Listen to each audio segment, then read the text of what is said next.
Okay, well, welcome everybody to another episode of the GW2 PvP Podcast. My name is Sneakers. I'm joined by Crayola this week and the one and only remaining Weaver left in Guild Wars, Blamthrax. Hello. How you doing, buddy? I'm not bad. You can call me Blam, by the way. Blam, I don't yeah. want Blamthrax every time. No, I wasn't gonna. To anyone in general, like if you see me, like Blam is my like actual name. I only go by Blamthrax because, you know, Blam is just so everywhere. Thrax is your surname. Got it. Well, it's like Thrax is kind of being Blamthrax. You can search Blamthrax onto Google, and I'm there, #1, right? So that's kind of just beneficial for me, right? Whereas Blam, you type Blam, and you're going to be going through like what 1,000 pages or something. So that was the idea.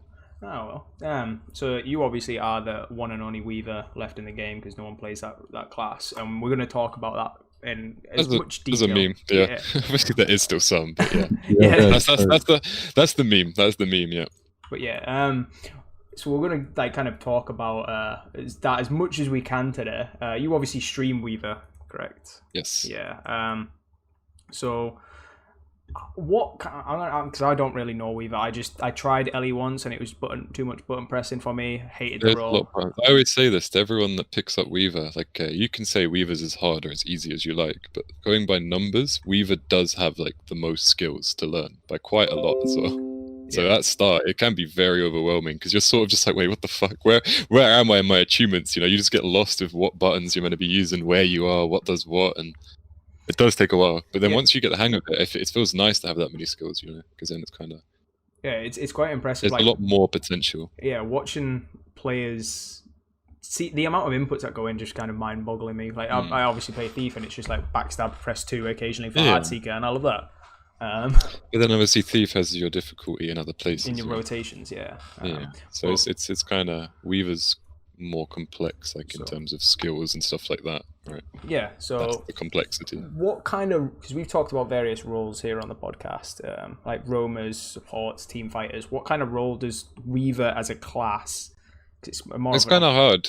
It's kind of hard because you've got like Lightning Rod. The reason, if people watch my stream, Lightning Rod, the reason I play that most isn't necessarily because I enjoy it more. Like, it's very fun, but Lightning Rod's very good at adapting. So with it, you can kind of adapt to how your team are. Say if you join a game of Ranked and your team just refuse to side node, then you can side node. Say you have someone that's really good at side noding, then you can go to the team fight, or you can roam, you can push far. You know, as Lightning Rod, you're very open to be able to sort of fill any role you want realistically.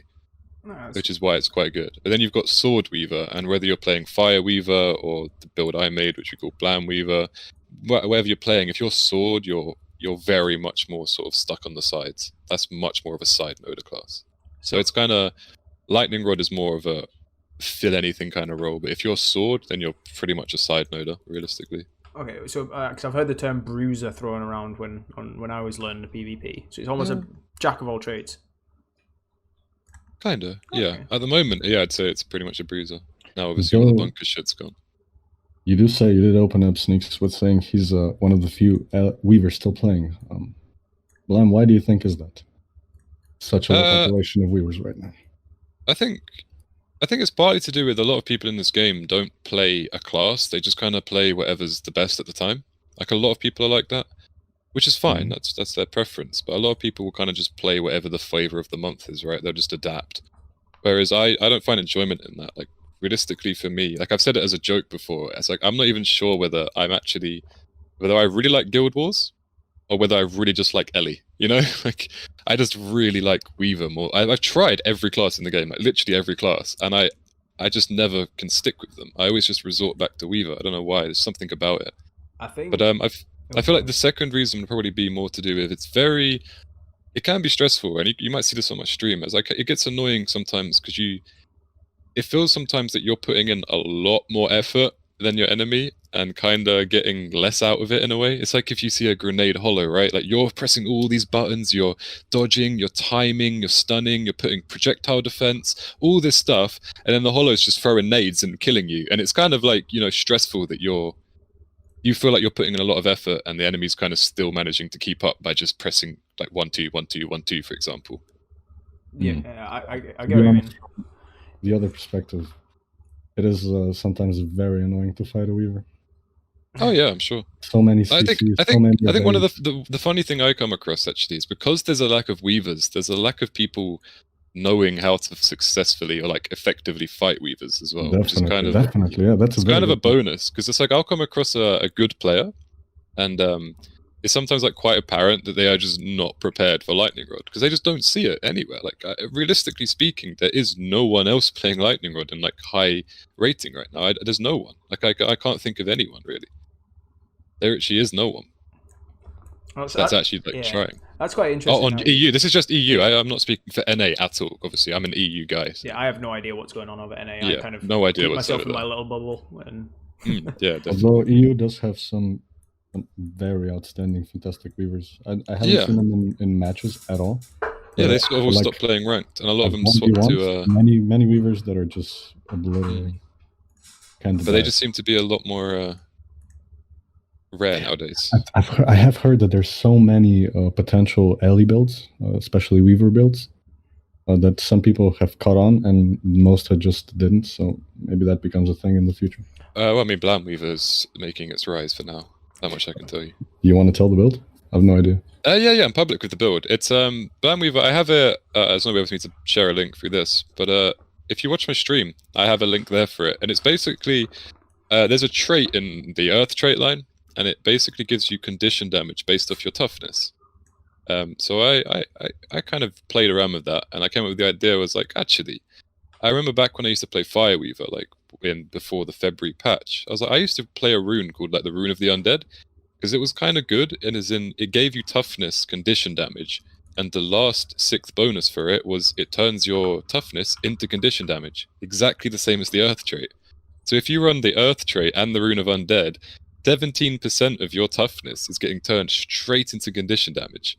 So if you run like Rabid Amulet, for example, which has huge condition damage and huge toughness, that ends up just being twice as much condition damage, right? Because the toughness is translated into the damage. So you end up having like 2,000 plus toughness with 2,000 condition damage with something ridiculous that you can stack the damage mitigation or whatever you want to call it. You can stack that to like ridiculous numbers to the point where you can literally like AFK in Earth and just stand there and like fight Hollow and he just can't kill you because you just survive everything. I already don't like this build. As soon as you said condition damage, I switched off. Yeah, but dude, that's pretty nice. The whole idea with it was that Lightning Rod is kind of yikes at the moment in terms of like Hollow matchups, right? Like you can win, but as long as grenades exist, it's kind of hard because they can kite you, right? And you don't have much ranged pressure. So once they start kiting and throwing grenades, it becomes very difficult. So the whole idea with the build was just to make a Weaver build that just really fucks Hollows up. And that pretty much is what it does. It's just really good against power damage. If you're against Condis, you'll struggle with it because it does lack cleansing. But if you're against a power build, like if you're against a Spellbreaker, like back when they were strong, you would never die with this build. You'd win. Like it's so strong for a power matchup. So what you've done there, I really like. We say this so often. I think I mentioned it in your stream, and you bit a little bit with it. It's the scrub mentality we talked about last episode, where it's complaining about a build and your loss, and going, oh, I played perfectly. I'd lost just because of that build, which yes, you can make an exception for. But I like what you've done, and you went, I'm getting fucked by this Hollow. I'm making a build. How can I? Yeah, purely just. How can I get around this? Yeah, and that's something I don't think people do enough, and I respect that. I think because you said it on my stream, and I think I said that I agree and I disagree. Yeah. Because I think the problem is that there's always I even promote the mindset to people that are new or anything, or even people that just want to improve in general. Like learning from your mistakes is very crucial to improving. It's very easy to die and just be like, this OP or lag or, just blaming the terrain, just blaming anything other than yourself, right? And it's very easy to do that and then not kind of acknowledge, but actually, could I have done something else? And not like some people do, but there's a lot of people just stuck in the mentality of not learning from the mistake. And I admit that, and I promote that attitude. But at the same time, Hollow bullshit. Yeah, I agree. Yeah, it's kind of like Guild Wars is a bit hard to always, like a lot of the time. Yeah, that's fine. But there is some times, like I'd say that mentality works like 80% of the time, maybe like 90. But there is like a few times where there is nothing you could have done. Like, you literally just got cheesed or something, right? Yeah, like, you literally just got a 11k explosive entrance followed by a 6k grenade, and you died in 0.5 seconds, right? Like, that wasn't your fault. So it doesn't always apply. I agree with builds overperforming, but you've got to go from it, like, as you said, you made a build exactly to deal with it, and that's the kind of right attitude. Which, instead of just complaining, I just did what I could to get around it. And it worked. It's really good for what it's meant to be for. People hate it. I've had a lot of complaints, so that's good. Yeah, you know it's working if people are flaming you in chat. Yeah, that's exactly when you know you've done something well. I like it in our in-houses at the moment, where everyone keeps us in Weaver. Oh my god, we've got a Weaver on a team, and then you proceed to mollywop someone in a duel and be like, yeah. Yeah, that's always like a meme we have on my stream. Is that like a lot of the people who say Weaver is like terrible, like the absolute worst, a lot of them lose 1v1s to it, and it's kind of like, it's just a bit weird, right? Like, I feel we say this a lot, and it's kind of like a deep subject, but it's like a lot of sheep mentality, I think. And we always get like off topic when we talk about it, because it kind of, you realize how much like sheep mentality relates to real life as well, like outside of the game. Like, a lot of people don't think for themselves, they just kind of hear something and then they believe it. They don't, have their own opinion. They just go with the flow. Like, everyone's saying this is this, so they're like, oh, this is this. But they don't really think about it. They just go with the flow to fit in. Yeah. And I feel like a lot of people in the game are like that, where they're like, oh, Weaver bad, Hollow good. So they're just... It's very much a hive mind, isn't it? Which is like true. Like, Hollow is better than Weaver, but at the same time, it doesn't mean that if you're a Hollow, you're going to beat a Weaver. Like, it's not, that's not how it works. Like, a Weaver can be more effective than a Hollow if the Weaver's the better player. It's not as simple as just one build better than the other. That means this build's going to be better everywhere, right? That's not how it works. That's true. A lot of people always like to only address meta, I guess, when talking about stuff, right? Not taking into account all of this other. But yeah, I think part of the reason, as you've mentioned before, no one playing it is, I think, a bit of hearsay, like the hive mind. Oh, Weaver's bad, I'm not playing that. Don't want to play it. Yeah, but I think that is... You've made your Blam Weaver build, which it's obviously more mechanically heavy, and people want to press the one button. We've talked about what creates things meta. It's the easiest input for the best output, so the best result. So the risk reward, if it's minimal risk, I press 2 buttons, I get win, or I have to coordinate my entire keyboard to get a win. Yeah. Oh yeah, binds. If you want to play Weaver, you have to set up your binds. That is something else, yeah. Yeah, I've still... Binds are pretty important for that. I've got my keyboard, my mouse with 12 keys on it. That does me. Yeah. But that's like funny. What you're saying is, funnily enough, why I think Blam Weaver stuck. Because it's funny, I think I've seen a few screens where people have been talking about Blam Weaver and they have no idea who the fuck I am. Like, they don't know who I am. And it's because, like, it's a very... Like, if someone wants to play Weaver, I would recommend that build over any other build, because it's the most forgiving. Like I said, you get so much toughness, right? It's insane. It's so good for that. So if you're new, it's a very forgiving build, which I think is kind of good, because then people play that, end up liking Weaver, and then they end up all on all the other builds, and then, they're a Weaver player, right? It's like a very good sort of entry to the class, I think. Okay. Like, it's not easy, but, it's the easiest option, right? Yeah. One thing I was going to kind of ask, with tournaments and actual coordinated team play, I feel like Weaver can do incredible. We watch your stream and you do well in ranks, there's no doubt about it. You can hold your own on a node, or you can push a team fight as a Weaver majority of the time. Yeah, mostly because you are a good player and you know what you're doing, but it's how would you fit Weaver in a coordinated team? If that, like, what would be a good matchup with Weaver? I think that's like what I would have mentioned again today later in the talk, is that is another problem with Weaver, is it doesn't have a strict identity right now. Like before, I think Weaver last saw its most meta back with Water Weaver and Fire Weaver, right? And the reason for that was because it was very good at side noding. Like, there was Spellbreaker, and that was it. Nothing else could compete with it. It was so good. And that's why, like, if you wanted a side noder, you took a Spellbreaker or a Weaver, right? Whereas now it's kind of, it doesn't really have that much power that people, because when people make mat teams, like, it's different, right? There's not a sheep mentality. When you're making a mat team, you want the most meta, the best, strongest builds. Of course, that's logical, right? You're min-maxing as such. Yeah. Like, that's when you try hard, right? So, I think people just don't want a Weaver, because why take a Weaver when you can take a Hollow? or a power rev. Like, why would you? There's literally no reason. Like, if you need a side noder, take the hollow. If you need a roamer, take the rev. You know what I mean? Like, they're both. Like, hollow is just best in slot at the moment for sides ish. It's kind of falling off a bit, but rev, if you can't compete with rev roaming no matter what class you play. Like that, it's ridiculous. Yeah, the teleports are pretty crazy. So that's the problem. The argument we made earlier was, even though there are other classes which are better, I know when I'm doing my duels and practices and things like that, I quite often will fight Crayola on the meta classes. If I come up against a Weaver, it's like, oh shit, I don't know what I'm doing. So you could kind of make worms are quite good for that. It's like kind of bringing something not expected. It doesn't quite work as much there because these teams are prepared. Yeah, they're insane. So, but yeah, they know what they're doing. Yeah. Well, it's like, if you put it in perspective, the last monthly tournament I played Weaver, and we came third. That mean we beat like Draza and all those guys. We literally beat, the only people we lost to was rank 55 and Worms. This was in the monthly where they first whipped out their triple renegade.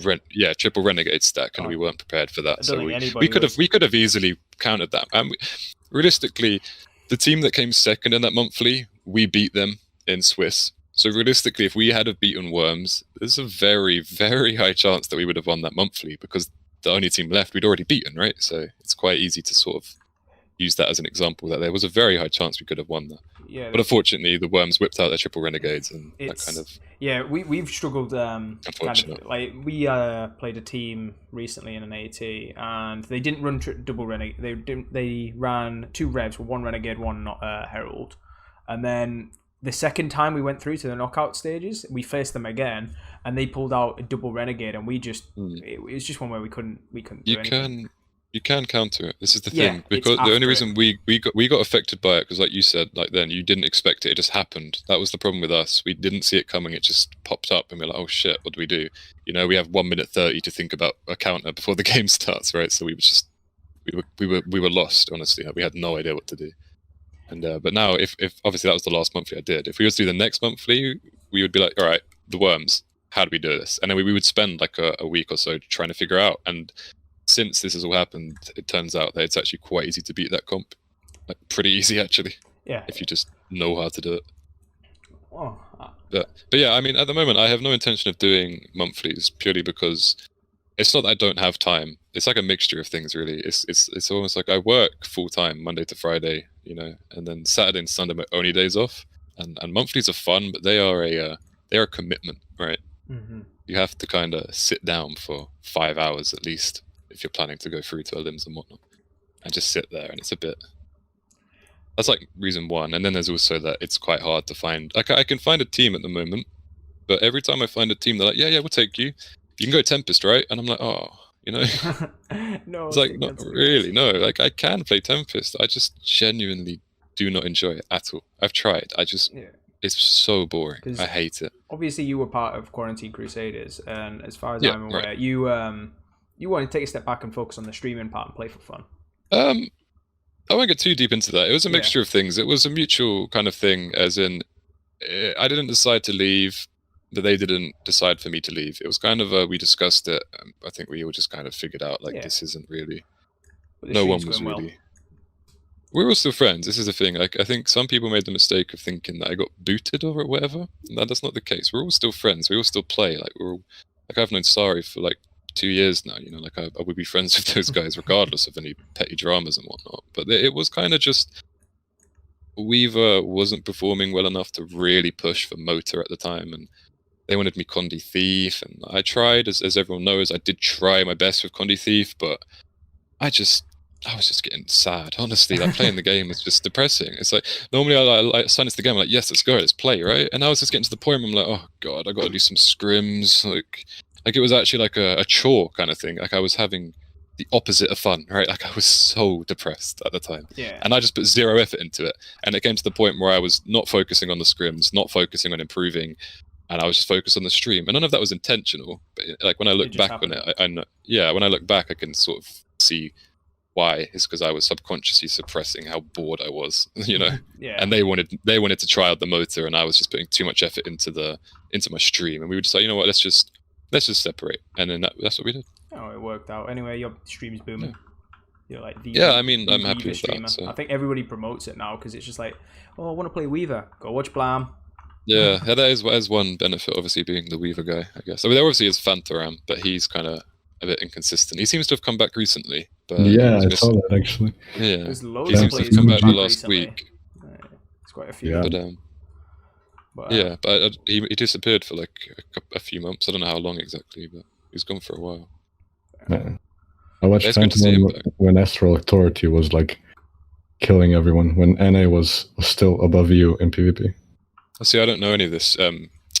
Just for context, if anyone doesn't know this, I've only PvP'd for 2 years, so I'm kind of out of touch with all that stuff, right? Yeah, Creole is my history book. He just fills me in on things. Well, I mean, I know most of it, right? Because people talk about it, but I just wasn't there. It's like ESL. They're like, "Oh, do you remember it in ESL?" And I'm like, "Well, I remember being told about it. Yeah, I don't remember it because I wasn't there, right?" Like, I started the game after Heart of Thorns came out. I quit World of Warcraft. I happened to see a Guild Wars video on YouTube for some random. I can't even remember who it was, honestly. It got me interested, and then I downloaded it and I PvE'd for the first 2 years. I did a lot of raiding. I was in a guild called C&D, Crits and Dips. We got some like world record raid runs, stuff like that. I don't know if they're still unbeaten. I have no idea. I don't really follow it anymore. But we had some records back in the day. I have no idea if I still own a record. I should probably find that out. But Blam PvE yeah, confirmed. Yeah, I don't know. But it's kind of after 2 years of raiding, I was like, I'm not enjoying this anymore. The meta at raids is pretty bad in my opinion at the time. I think it's improved now, but at the time it was just, if you want to just pug run, you can play whatever, right? Anything was viable. But once you started min-maxing and kind of pushing for times, it was Guardian, Guardian, Guardian, Guardian, Guardian, Guardian, Guardian, Guardian. Like literally, and it was like one chrono or something. Wow. Like the whole team was Guardian. Because the problem was that you any class that could do more damage than Guardian didn't matter because Guardian could give itself perma quickness. So even though Weaver had 4k more damage than the Guardian, it couldn't give itself quickness, so it was useless. Anything that was better than Guardian was useless because nothing can stack quickness like a Guardian can in itself. And obviously, if you can make the Guardian stack quickness, you don't need a support for that. Taking an extra DPS class is always going to be more. It sucks. I think it's better now. I think it has improved from what I've heard. But at the time, that's what bothered me about PvE, and that's why I quit. Is that I admit like it was a minority issue. Yeah, let's go back to PvP. But no, but that's what I was going on about. So then, I wanted to say something. Yeah, sorry, carry on. Go ahead. Oh no, I was going to say. So then I quit PvE, and then I've been PvPing for like the last 2 years. It's under 2 years. It's like 1 year, 6 months because I took a break in the middle. I think everyone at this point's taken a break from Guild Wars. Everyone's in an on and off relationship with it. Yeah, definitely. Anyway. But I took a break and I played some other shit. I played the Forbidden Fortnite and all that stuff, and then I just came back. Yeah, and I'm still here. But it was people like Helsith and Valen and those guys that really inspired me to start doing streams and stuff. And like Holtz, cool. The Reaper guy. Yeah. They're like my biggest inspirations in terms of actually deciding to stream and whatnot. Yeah, definitely for me too. Yeah. Especially seeing Helsith come back from like back in the day. Yeah. It's such a breath of fresh air there, like, you know. Yeah, that's the thing as well. Like, Helsith pretty much quit when I started playing, funnily enough. Like he was there when I started, but then once I started to actually like kind of get more confident in PvP, he quit, unfortunately. But now he's come back, so that's cool. Obviously we've had a little dramas, but I think we're all good. I wanted to say I really enjoyed the 1v1 tourney you put on. Yeah, that was great. That went really well. So how did that come about, and are you going to continue making them? Yes. So I kind of, like I said, I watched a lot of other streamers and stuff when I was like obviously playing the game before, and I came across like Rom's tournaments. He did some back in the day. Yeah. And I wasn't part of them because I didn't play at the time. I watched them and I was like, actually, that's not a bad idea. Like there is no 1v1s in the game right now. Like there's these mini season 2v2 shenanigans, right? But it's kind of like 2v2s were fun, but it's kind of, in my perspective, 2v2s were fun, but the problem is that there was so much stuff that ruined it, like double scourges and at the time double condi revs and stuff, right? There's always going to be something that's really, would just say, aids to fight, right? It's very unfun. So I thought, well, if I host my own tournament, then I can eliminate all that shit. You know what? I can actually balance the game somewhat, you know? That was the idea. So when we made I was like, I'll make 1v1 because that's, you know, exciting. and then the idea was to try and make a 1v1, but as balanced as possible. And at the time, that's when Condi Rev was absolutely dominating. So we hard banned Condi Rev. We just pretty much nerfed the corruption trait line and nerfed some condition amulets so that you can't use them. And then there was no Condi Revs the whole tournament. There was not a single one, so that was awesome. And there was no grenade kit on Hollows as well, which made it a lot better. It kind of made me realize how strong Hollow actually is, because Hollow still dominated even without grenade kit. But yeah. Well, but yeah, there's a big difference because it's duels, right, instead of just team fights. Yeah, but it was just surprising me how strong Hollow is even without the nades. Like, I admit at the time I was a bit too focused on nades. I didn't acknowledge Hollow was pretty strong everywhere else as well. Like explosive entrance as well, a flashbang. There's so many other problems, right? Yeah. I think, but we're not just talking about that. I think like one thing which I quite like, I'm going to just kind of completely change almost the topic a little bit. Oh, just before you do that, I was going to say, but yeah, so I just decided to do the tournament. Obviously got Angels and Teapot involved, just because it was kind of I wasn't nervous, but I was fully under the aware of the fact that I'm new to this. I don't actually know what I'm doing. I'm kind of figuring it out as I go along. So I thought getting some experts involved would be, that paid off, I think. And this was just after Motor, so yeah, this happened how long ago? A couple months? Yeah, about 2 months ago, 2 something like that. 2-3 months, something like that. When can we expect another one? See, this is I said on my stream last night, I think, or the night before. I will be announcing something this weekend. Ooh. I'm not entirely sure what it is yet, because I still need to figure out. It's looking towards. But regarding the 1v1. Well, I still, no matter whether it's 1v1, 2v2, everything I've done before will still apply. So I don't have to do that much work to set it up. Like, setting it up the first time, that was the hard part. Now it's kind of easy from here on out. So changing it from 1v1 to 2v2 or 3v3 is really quick. So I can decide last minute kind of thing, which is nice. So shout out to everybody to go watch Blam this weekend on Twitch. Yeah. But yeah, and then so obviously Angels Teapot helped, and obviously massive credits to them. Like, people thanked me. Any thanks to me is deserved towards Angels and Teapot as well, because they did a lot to help out, especially Teapot. He gave me, he sat down a few nights before the tournament and sat with me for at least 3-4 hours, and we went through the whole stream and set it up, and that's how we ended up with the player names at the top, all in the Guild Wars 2 font, and the Proper Gamers Gauntlet chat cover in the Guild Wars 2 logo, all this stuff. That was all thanks to Teapot. The amount that man does for the community. Yeah, we were saying this before, weren't we? Before the podcast. Teapot carries Guild Wars 2 massively, without a doubt. No one can dispute that. I think if there was ever to be a community manager again, because it used to be Gail Gray back in the days of Guild Wars 1, Teapot would get my vote for. I don't think ANET would ever want him involved there. But that's the problem. This is what I like about Teapot. Like, even though he has such a big platform, he's still honest about the game, which is quite rare. Like, a lot of people, once they get to sort of partnerships with the game company and that, they become very biased. Whereas Teapot will still say it how it is, which I really do like that. Honestly, it's refreshing to see that. Right. I'm going to swing us back onto the talks of Weaver a little bit. Yeah, sure. So we talked back in the last update. When Scourge made its appearance back, where they allowed the shades to be cast on where you plant. Yeah. So one thing we said, as much as we hate Necro as I quite like Reaper. I don't mind its power. Right. We from a game design standpoint, okay, what they've done with Necromancer, where they've made core Necro, Reaper, and Scourge, all three are viable. I like that. I like that. Same. If you're a Necro player, you are great. From what they actually play like. Yeah, it baffles me. Don't get me started on the forum. So it's like, why is Lich still auto attacking for 8? And I'm like, yeah, dude, it's overpowered, but I can think of 100 different problems with Necromancer other than that.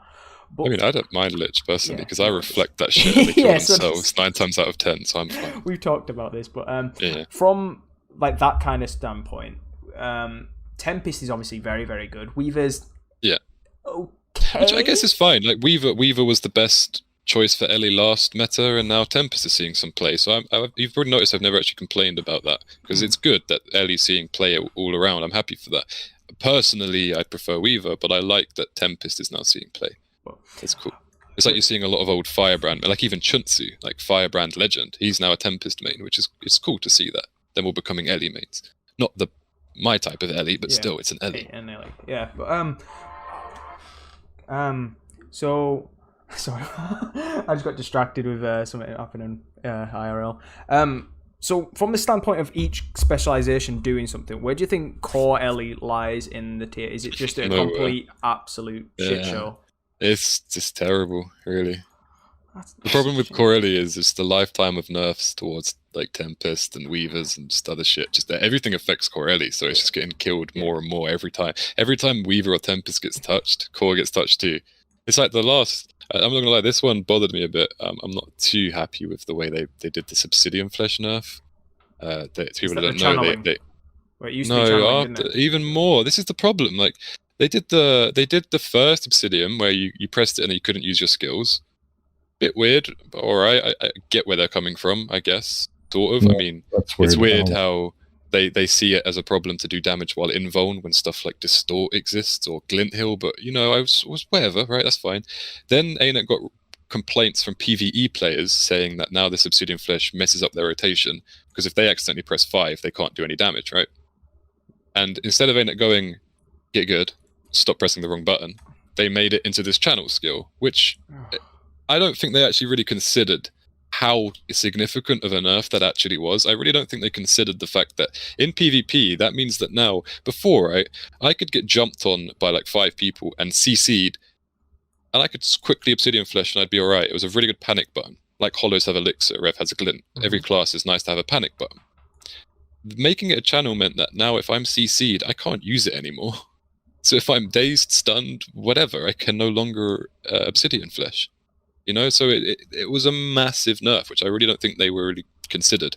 And then on top of that, like 2 patches later, they've gone and added 10 seconds to Obsidian Flesh. And I messaged CMC and I was like, mate, like, it's had enough, right? Like it's had enough at this point. Dead. Leave it. Like leave it alone. It's fine. It's really, really not strong. And then he was like, yeah, we wanted to nerf Tempest survivability.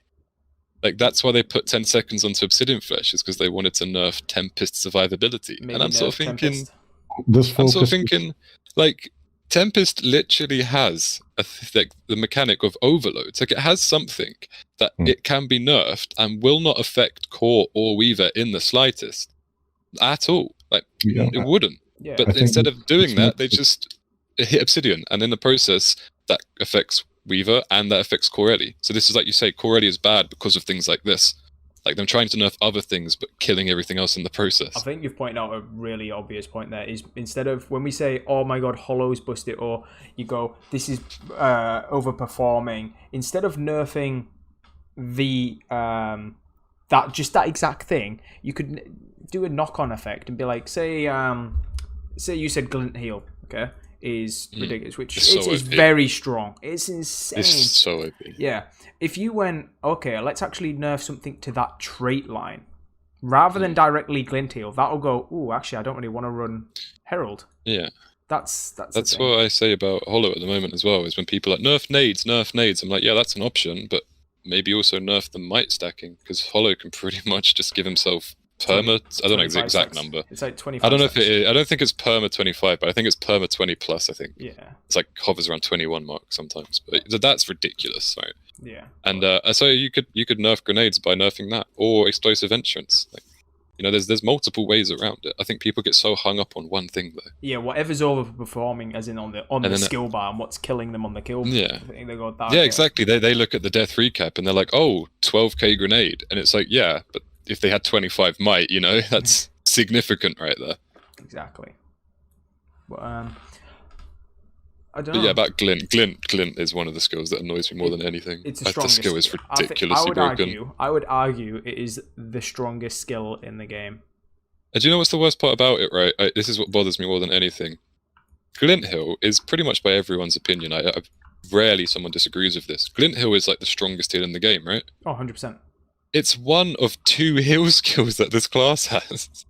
It has 2 heal skills, and one of them is the strongest in the game. That's absurd to me. It really is. Like, literally, one of its 2 heal skills is the best in the game. No matter how bad that other heal skill is, it's still another heal. What the fuck? I don't understand that. I don't understand the logic behind that.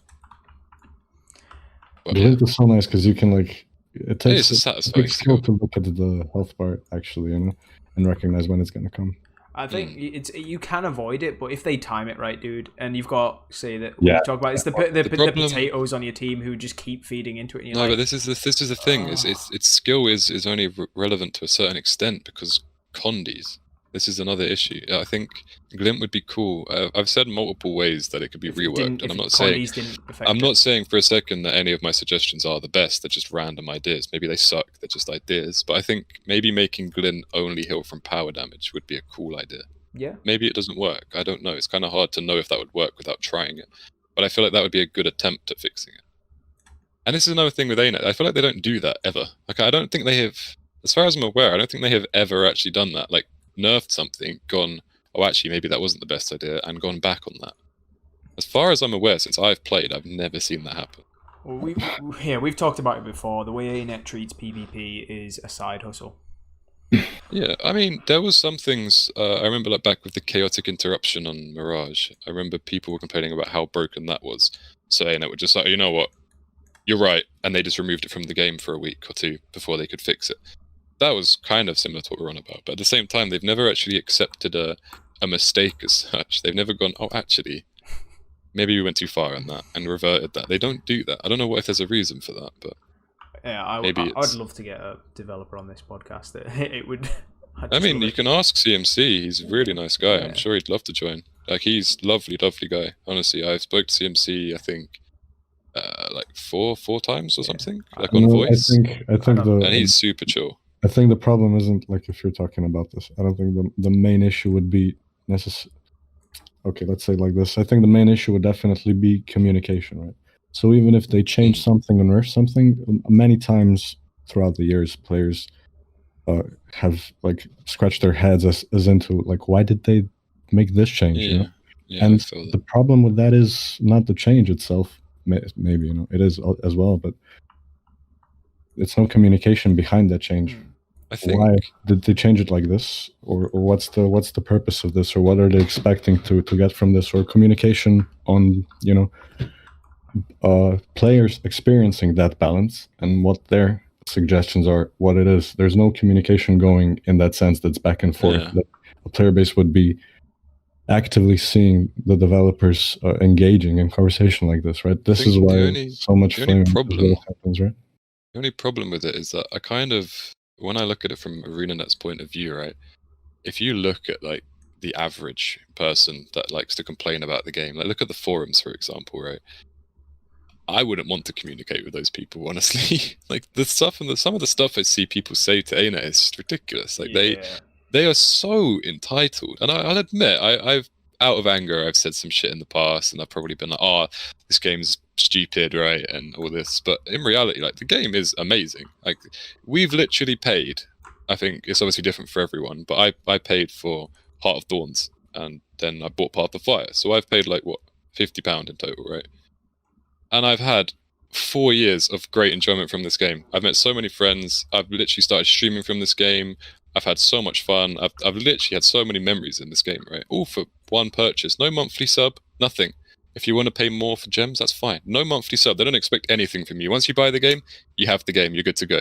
Yeah. Like, what other game can you say that's like that? What other MMO is like that, right? As you said. So at the end of the day, like, you can hate on the game if that's your opinion. You're entitled to voice your opinion, right? It's free speech, but you have to kind of keep in mind that they're not asking much from us as the players. They're really not. They're literally giving us so much for free at this point, right?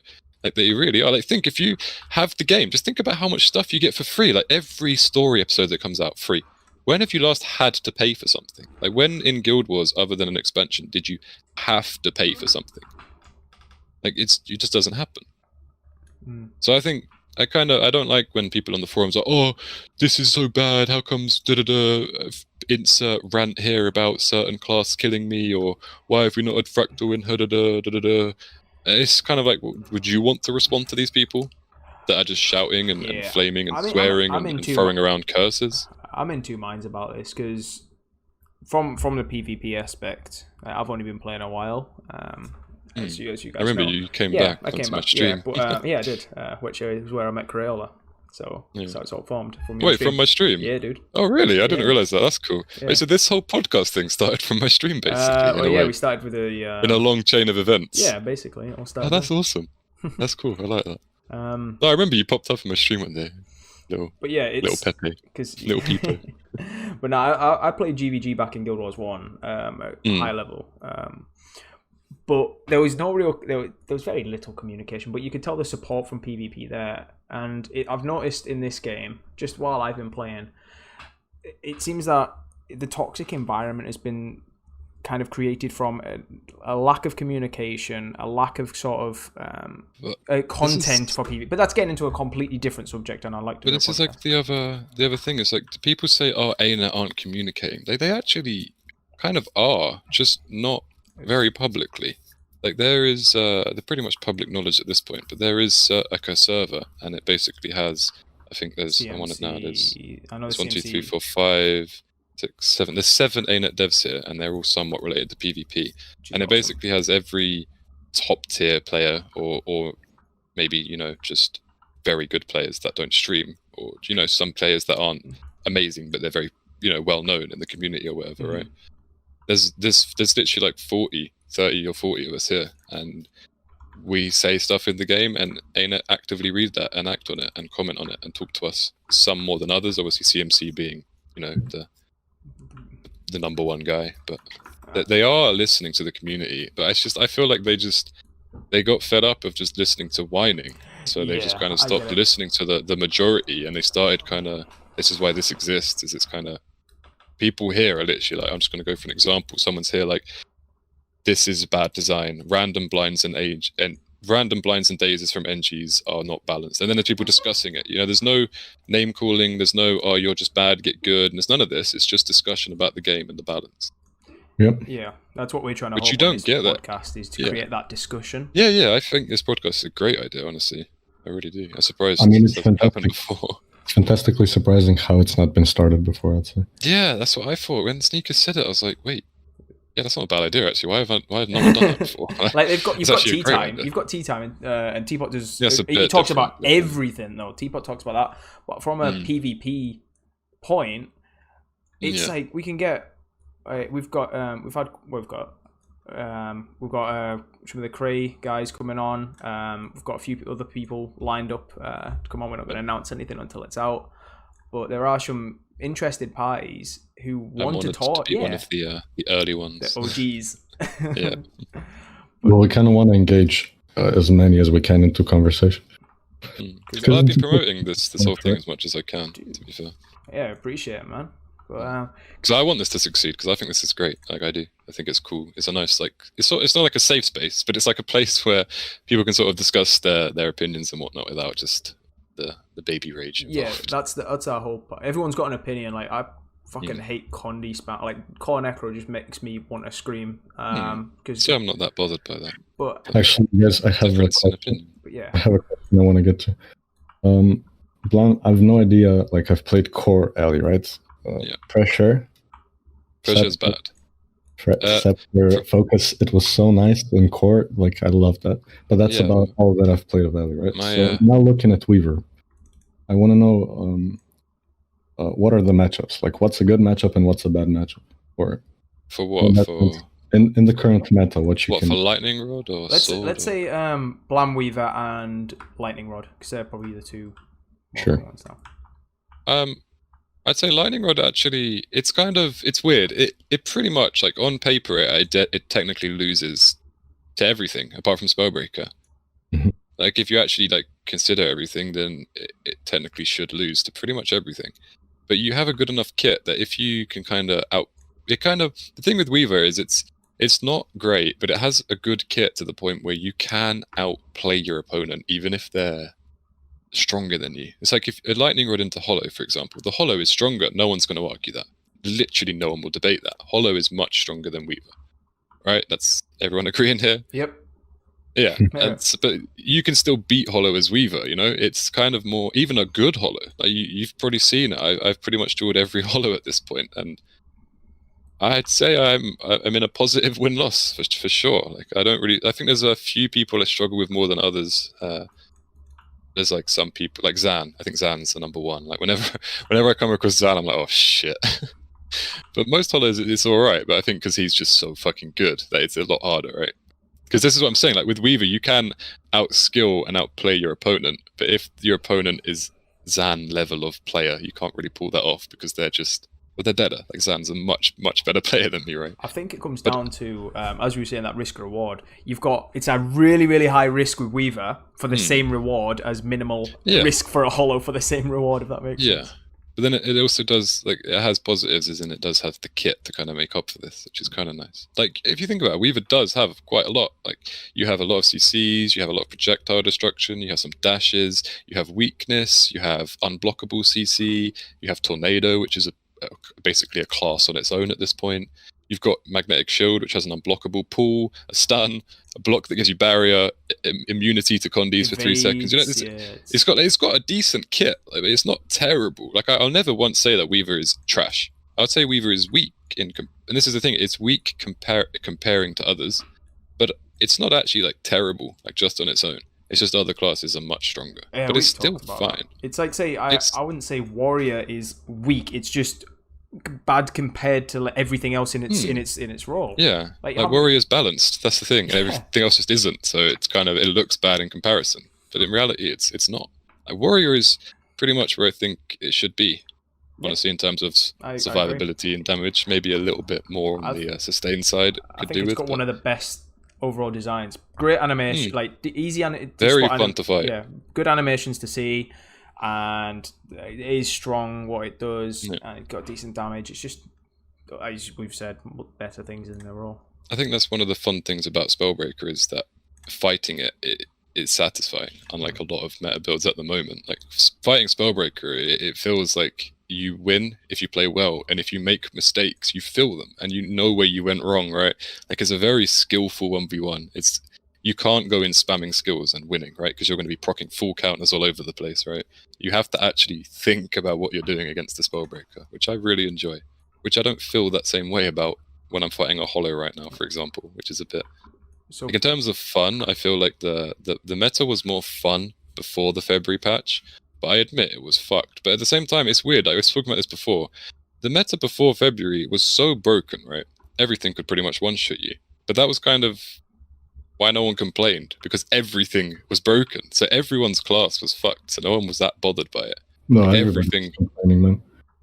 But you know, like, there was a lot of like, oh, this is OP, that's OP, but it's kind of like, oh, well, I'm OP too. Like I was complaining about stuff, but I was playing Fireweaver, you know? Like it's kind of that sort of feel. Whereas at the moment, I think because some things have been balanced, like Weaver and Spellbreaker and Mirage and whatnot, the things that aren't balanced stick out way more now, because it's just comparatively, right? It's always like that. Always something sticks out too much, and always something else doesn't stick out at all. Yeah. So at the moment, obviously, Hollow's the a lot of people have said, and I think this is true. And at the end of Heart of Thorns was probably the best meta.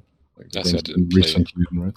I didn't play then, so I don't know. Yeah, but like that gives you a perspective, right? That's some time ago. Yeah. So yeah, but I mean, I can't comment. What would be a good matchup for Blamweaver then?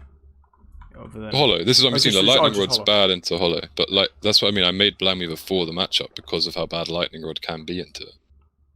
But realistically, Blamweaver is kind of different. It does actually have winning matchups, unlike Lightning Rod. It's like I said earlier. If it's power, chances are you probably win against it. Realistically, like if your enemy is power, you have an advantage because you have 2000 toughness, a bunch of damage reduction. It's very good for that. Then if you're, it's kind of weird because you're strong against power, but then you become even worse than Lightning Rod is against Condis. Like you become very weak against Condis. Yeah, because I remember you just hating Condi Thief on Lightning Rod because it's 2 buttons, and you just like, and yeah, done.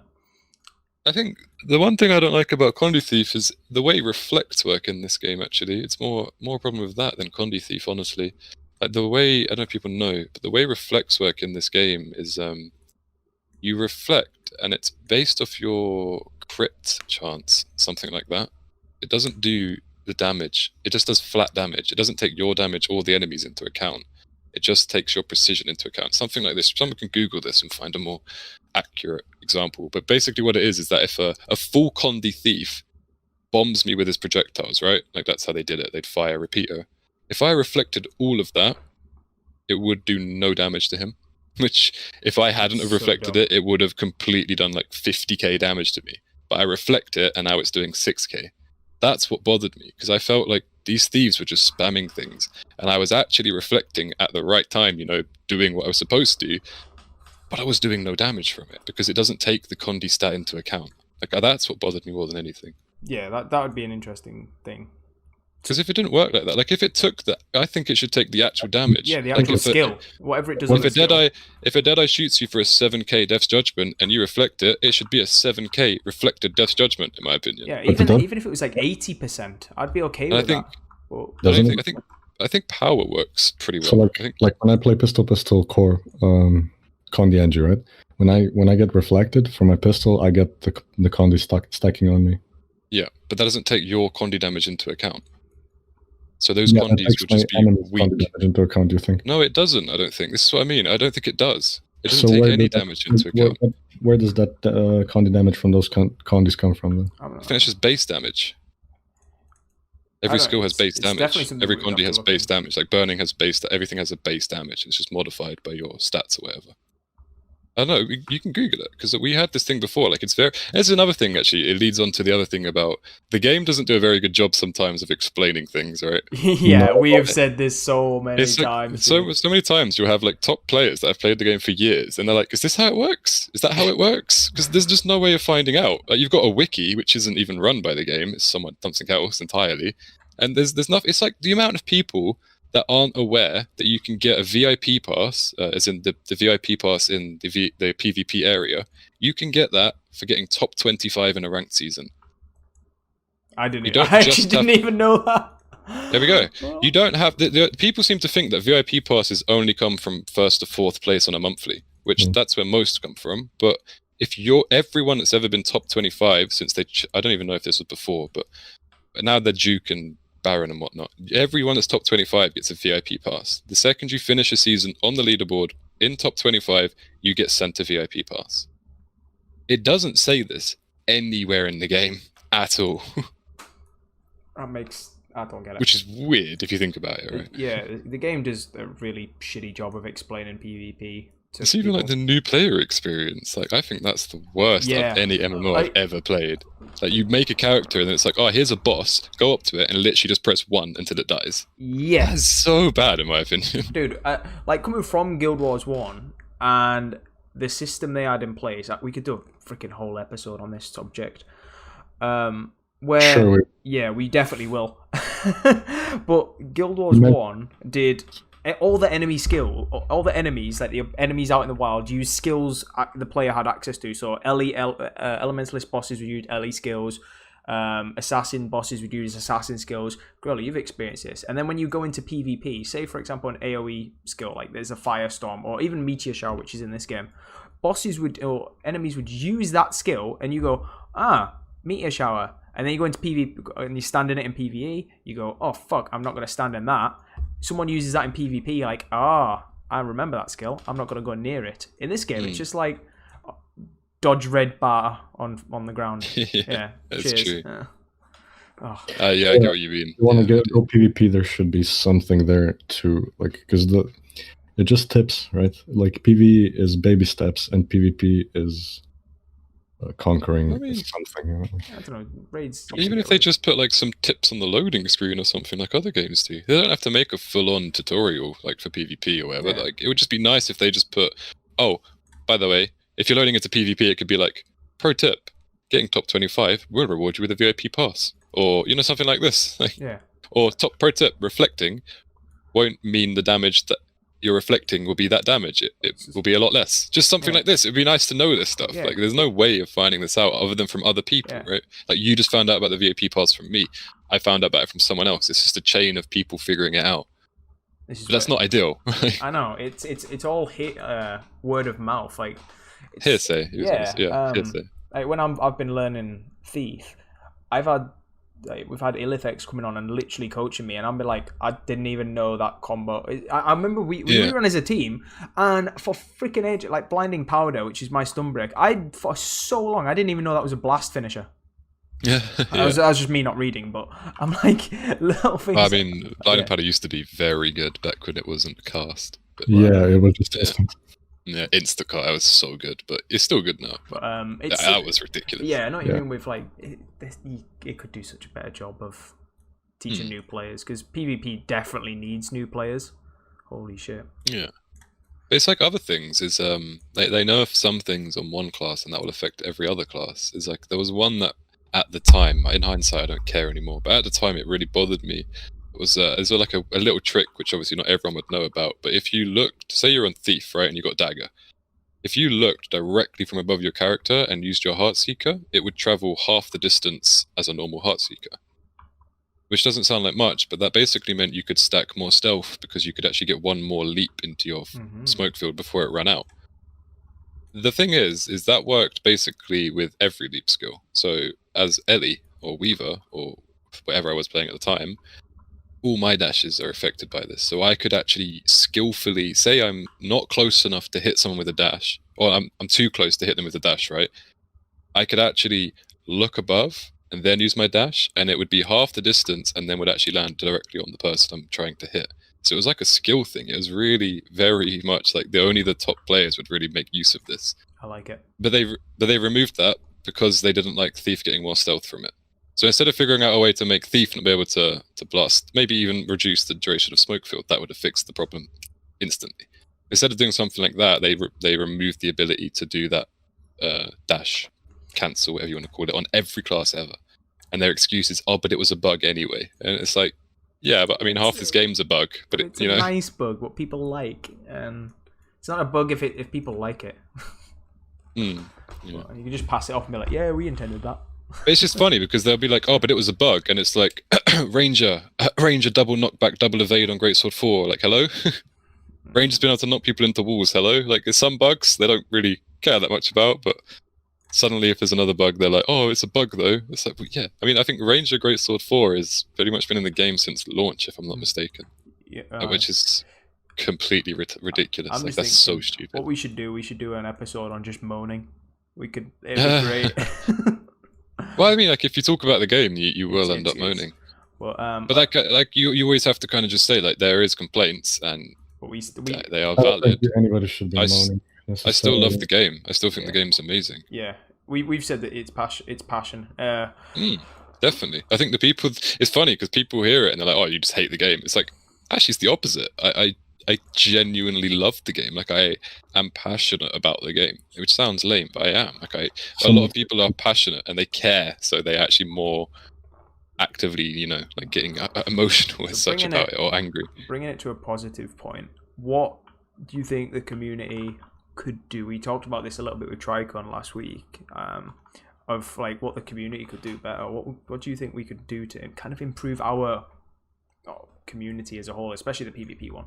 Stop with this dumb drama. Holy shit, man. Every fucking day I sign into this game, it's like, oh, did you hear about this person and this person? I'm like, no, don't tell me about it. I'm going to be Switzerland. Care. I'm Switzerland. I'm staying out of this. It's so ridiculous. Like, I don't know what it is about Guild Wars, but I have seen more drama in this game than any other game I've played by a big amount. This game is literally drama central, and it's not just PvP, it's actually even worse in PvE. The drama over there is insane. There's so much drama. I can vouch for that in World v World.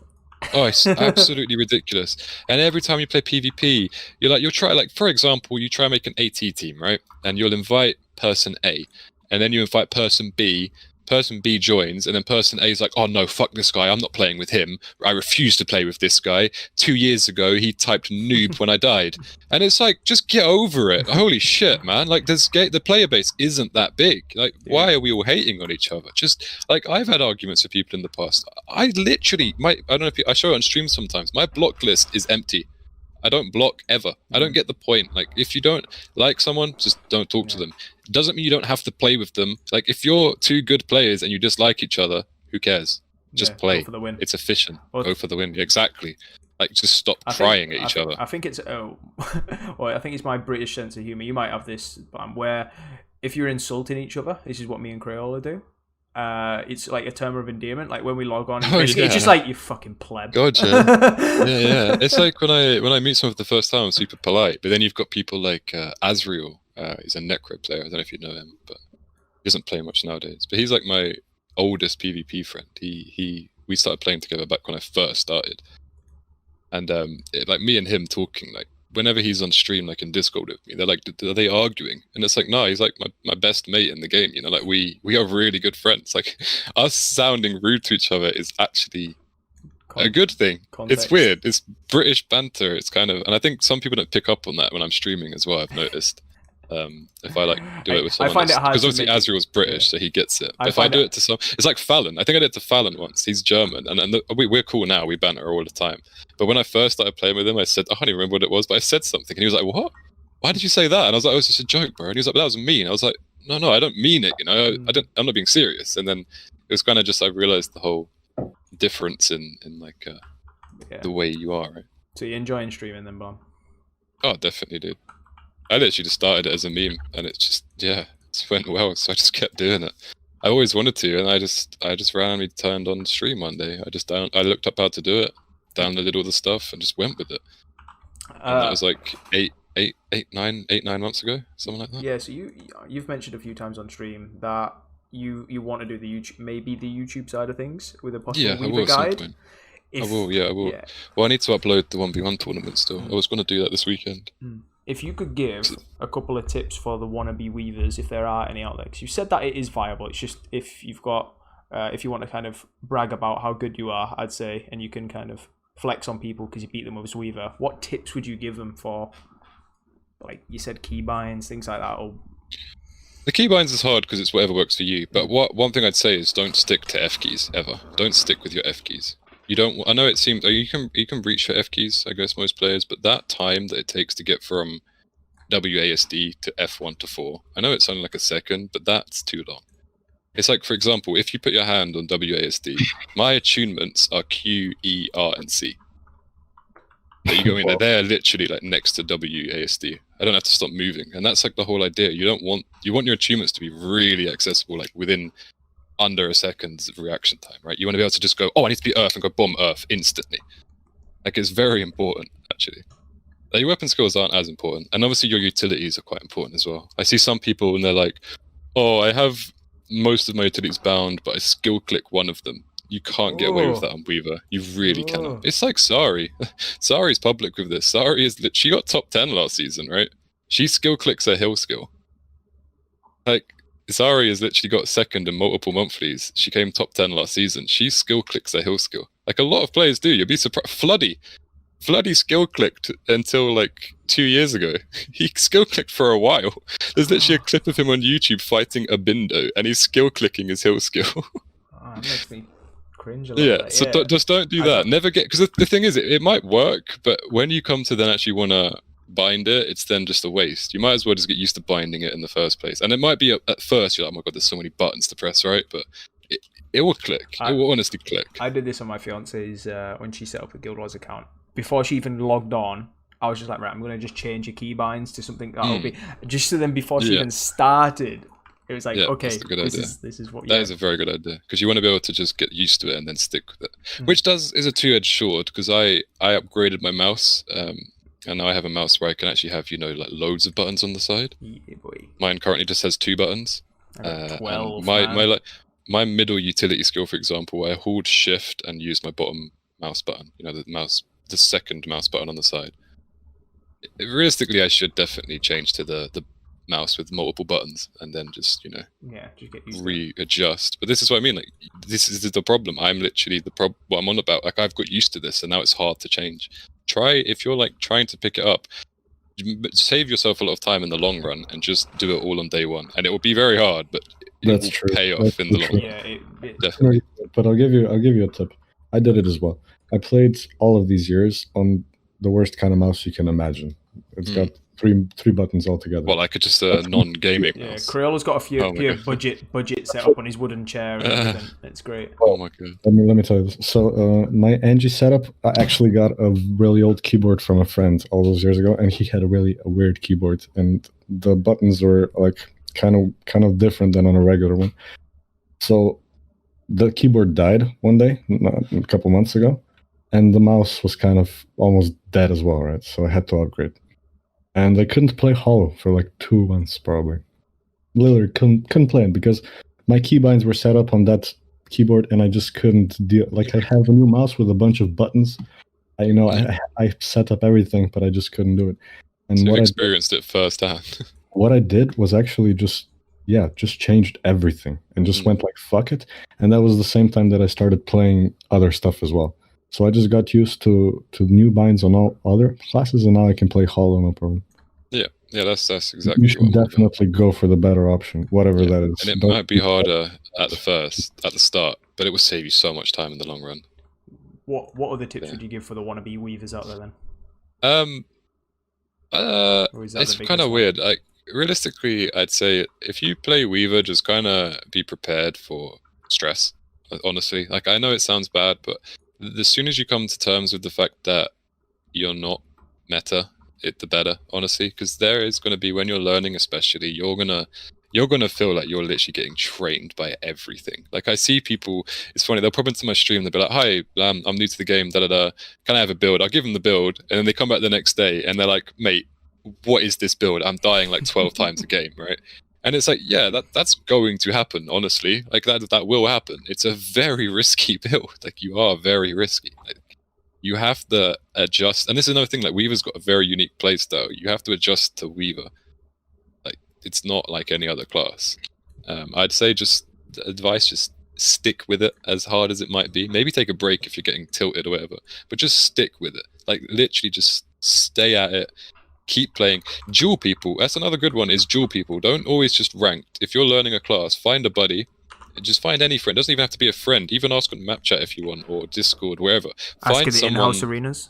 We got a duels channel. There we go.